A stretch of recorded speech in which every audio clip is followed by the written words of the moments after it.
lot of mosquitoes are here because there are a lot of mosquito breeding places. Usually people destroy all the mosquito breeding places in their home yards because they are actually spreading some lethal diseases such as dengue, malaria. So people destroy the habitats of the mosquitoes, and in the wild there are a lot of mosquitoes, and it's not easy to actually stay in one place for a while, even for a while, because they sting us and causing a lot of troubles. And we can use a branch of a tree so as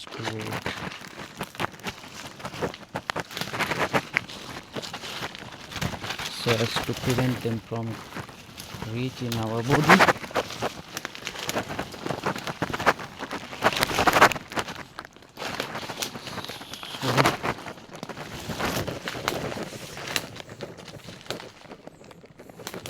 So thank you for watching.